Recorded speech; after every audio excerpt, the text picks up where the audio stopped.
আমি কল্পনা করি নাই যে এই জায়গায় এত মানুষ হবো, মানে মানুষ দেখে আর আমার নিহাস বন্ধ হওয়ার জন্য আমি বাড়িতে রিটার্ন হয়ে আছি। মানে এত পরিমাণে মানুষ হয়েছে যে মানুষের মানে কাউন্টিং করে আমি শেষ করা পাবো না। কল্পনার বাইরে যে এত মানুষ হওয়া পারে বলে আমি কল্পনাও করছিলাম না। আচরিত মানুষ দেখেন। আসসালামু আলাইকুম সুপ্রিয় দর্শক, আশা করি আপনারা সবাই ভালো আছেন। আমি আর তহিদুল স্টার্ট করলাম নতুন একটা ব্লগ। আশা করি আপনারা সবাই শেষ পর্যন্ত দেখবেন। আর একটা মজাদার সুন্দর একটা জায়গার ব্লগ হইতেছে। আশা করি আপনারা সবাই ভালোবাসা দিবেন। এই দেখতেছেন আপনারা দেখতে উরুষের প্রবেশদ্বার। এই প্রবেশদ্বার দিয়ে ভিতরে উঠবো পাহাড়ে প্রায় 1 কিলোমিটার আরো যাওয়া লাগবে, তারপরে আমরা মেন জায়গা পাবো। 29তম উরুষের উপলক্ষে আমরা দ্বিতীয় দিনে মাজার জিয়ারত করলাম। দেখলাম মাজারের চাদর বদলানো হয়েছে, আরো বিভিন্ন কথা এর লাগে জড়িত হয়ে থাকে। বিশ্বাসের উপরে প্রত্যেক বছর উরুষ পালন করে আসে, যদিও কিছু কিছু কারণ আমরা নীতিগত ভাবে মানি না বা সমর্থন করি না, তারপরেও কিন্তু এটা বহুত বছর ধরে চলে আসে। নামনি আসামের বিভিন্ন জায়গা থেকে বিভিন্ন ভক্তবলক আসে এই উরুষের টাইমে ফেব্রুয়ারির ফার্স্টেই। কিন্তু বহুত ক্ষেত্রে দেখি কিছু কিছু কাম সেরেকি পর্যায়ে হয়ে যায়। যেমন ধরেন কবরে সেজদা করা সম্পূর্ণভাবে কোরআন এবং হাদিসের মাধ্যমে আমরা জানি যে বস্তুর সেরেকি। তারপরেও কিছু কিছু ভক্তবলক এই সেরেকি কামটা করে, তারা আমরা সম্পূর্ণ বিরোধিতা করি। কিন্তু তারপরেও বিশ্বাসের উপরে যেহেতু ইসলাম ধর্মটা চলে, তার জন্য বহু দূর দূরান্ত থেকে ভক্তবলক আসে এই উরুষ উপলক্ষে। এই যে ভিতরে কবর দেখতেছেন, একটা হয়েছে 1935 সনে মৌলানা ভাসানী সাহেবের উদ্ধার করা সৈয়দ নাসির উদ্দিন সাহেবের। আর একটা কবর কার এখনো সঠিক ভাবে কেউ কোয়া পারতেছে না। একটা রহস্য হয়ে আছে মাজারের মানুষের এবং অনেক অনেক ভক্তর।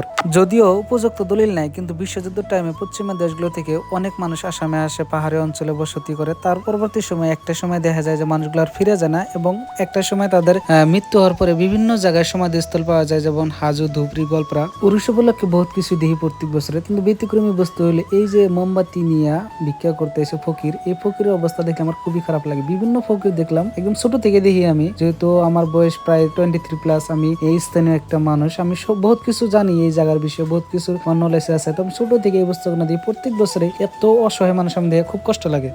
আমার যে দুঃখ বিয়ে করে এনে আমার বই কিনে দেবার দেখি বউ নাই, তাহলে আমার বই নাই, ধন্দার করে বেছে নেবো কিবা করে।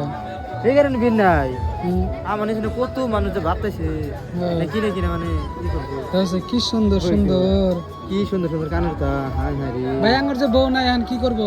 বিয়া করলে এলো পাত্রী দেন, পাত্রী আমার বড় বড় পড়া তাহলে এনে বেসানি করবেন কি তাহলে? আধা ঘন্টা তো হলো বের পাত্রী নিলাম। ধনে বসমু, বুঝলি আধা ঘন্টা পাত্রী তাহলে আধা ঘন্টা পরে আহি। হ্যাঁ ঠিক আছে।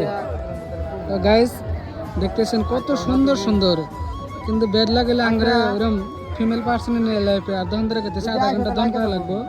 দহন করলে বলে পুরো ইয়ে হয়ে যাবে। দেখতেছেন কত সুন্দর সুন্দর। কিছু টাইম ঘোরাফেরা করার পরে আমরা টিমের প্রায় মানুষ এক লক্ষ হইলাম। এই যে দেখতেছেন আমার খালাতো ভাই, তো কইতেছে ভাই ভালো আছে, পুরো জোশে আছে ভাই। কইতেছে ব্লগ টলগ বানাও, আমি কইতেছি অলরেডি ব্লগ স্টার্ট করছে। তা ঠিক আছে ভাই। তো তুই দুল আমি মহাত আমল সবাই আমরা এক লক্ষ হইলাম, ঘোরাফেরা করবো। এইভাবে পুরো গ্যাং নিয়ে আমি ঘোরাফেরা করতেছি। তুই দুল মহাত খালাতো ভাই সবাই এখানে ঘোরাফেরা করতেছি, কিন্তু কোনো হোটেলে বা কোনো দোকানে মিষ্টির দোকানে খাবার খেতেছি না। একটা রিজন, কারণ আমার কাছে ওই টাইপের পয়সা নাই লগে জগরে নিয়ে ব্যক্তি এক লগে খাবো। আর সবাই আমাকে চিনে, যদি একবার দেখা যায় মিষ্টি খাইতেছি ব্যক্তি ঝাঁকিয়া পড়বো, লাস্ট আমি বিল দেওয়া পারবো না। ওই ভয়ে আমি কোনো হানে খেতেছি না, খালি অগরে নিয়ে চালাকি করে ফুরুত ফুরুত করে ঘুরতেছি। দন্দর করা দন্দর জ্ঞান কেরাবে নি। हाँ हमें डिस्काउंट होता है क्या नहीं? डिस्काउंट होता है क्या क्या डिस्काउंट मिलता है बोलो? सब कुछ आते हैं खाली खाली কিন্তু এই মিষ্টির সাইজ দিয়ে আমার জিবা মানতেছে না। খাবার ছিলাম কিন্তু বহুত মানুষ পাশে ঘুরতেছে, ভয় করতেছে বুঝছেন। আর এই জোন হইছে পাগলা করে পাগলা খানা বুঝছেন, পাগলা বটুকের খানা। তো বেশি কিছু কম না এই জায়গাটা নিয়ে, অল্প কিছু কয় ভালো, কারণ বেশি কিছু করলে কন্ট্রোভার্সি স্টার্ট হবে, যেটা আমি ভালো হবে না।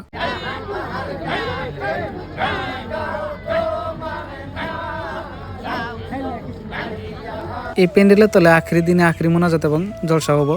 এই যে দেখতেছেন আমার আর তুই দিলে গেছে দুইটা ব্যাচ, মানে কমিটির থেকে দেখে নিয়ে কইলো যে যেহেতু তোমরা ভিডিও বানাবো, যাতে ভিডিওটা যাতে নেগেটিভ কিছু না পাস হয়, নেগেটিভ কিছু যাতে মেসেজ মানুষের কাছে না যায়, ভালো কিছু করো আমরা ওইটাই চাই। তোমরা বানাও, তার জন্য দুজনে দুইটা ব্যাচ দিল। তোমরা ভালো করে বস্তুটা দিয়ে হওয়ার সুন্দর করে রাখো। তো দিল তো মনে মনে খুব খুশি। তারপরে দিয়ে ভাইরা তলে খুব কষ্ট করে উপর ফেলে উঠার চেষ্টা করতেছে। পরে আমাকে কইলো ভাই অল্প যদি হেল্প করতেন, উপরে উঠা দিতেন। বললাম ঠিক আছে দিতেছি আমি। পরে উপরে উঠা দিলাম, মানে তলে ভাইরা বলে ওরকম একটা কালেকশন হইতেছে না, মানুষ মানে তলে খালি নামে নামে মানুষটা দেখাই না। তার জন্য উপরে উঠে একটা সাইডে বসবো, যদি মানুষ কিছু দেয় আল্লাহর রহমতে কিছু যদি পাই তা অল্প সহায় হবো। এই ভাইটা কবর ফেলে উঠা দিতে বহুত কিছু শেয়ার করলো, যেগুলো শোনার পর অল্প খারাপ লাগলো, কারণ আমার ওরকম একটা সামর্থ্য নাই যে মানুষগুলোর জন্য কিছু একটা করে। কিন্তু হ্যাঁ, শরীর দাম যতটুকু পারি এনি টাইম করার চেষ্টা করি, সামর্থ্য যে নিয়ে আমার হয় এনি টাইম করার চেষ্টা করি। তারপর আমি আর তৈদুল উপর ফেলে উঠা দিলাম। তারপর তৈদুলের আমি একটা পাথরের উঠকাতে যাতে চাকার তলে দিয়ে উঠকা যাতে হয় করে না যায়। তারপর একটা ফুলের দোকানে গেলাম, ফুলগুলো দেখে খুবই ভালো লাগতেছে। কিন্তু সব থেকে বড় কথা হইলো কি জানেন, কিনা যদি এই মানুষটাই লাইফে নাই, খুব খুব দরকার কিন্তু মানুষটা, কিন্তু কেউ বুঝেই না, আর বাড়িতে দিকেও বুঝে না যে বিয়ে করার দরকার, কারণ বয়স হয়ে গেছে।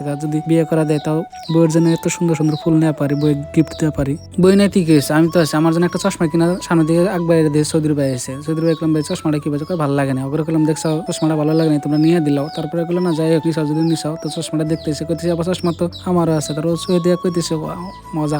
আর ওইদিকে তুই দিলে আর মহাতেক দিয়ে কইতেছে পাগলা তোমরা পাইছি ফাইনালি, তোমার ভিডিও কিন্তু রেগুলারই দেখি। তারপরে দিয়ে হাফিজুর আর খাইরুল এসে উরুষে ঘুরবার। অগ্রণীয় ঘোরাফেরা তো আমার বহুত ভালো লাগে, তো অগ্রণীয় ঘোরাফেরা করতেছে আর হাসাহাসি করতেছি, খুবই ভালো লাগতেছে। মানে পজিটিভ একটা জোন পাইছি আমার জন্য, ঘোরাফেরা করার জন্য বেস্ট জোন এটা। বর্তমানে আপনারা যে ভিউ দেখতেছেন এই ভিউটা হয়েছে অন্তিম দিনের রাতের ভিউ, 7:30টার ভিউ, কারণ অল্প পরে আমি যামোগা। কারণটা হয়েছে যে এই লেভেলের মানুষ হয়েছে যে জায়গায় আমি নিঃশ্বাস নেওয়া পারতেছি না, খুবই কষ্ট হইতেছে।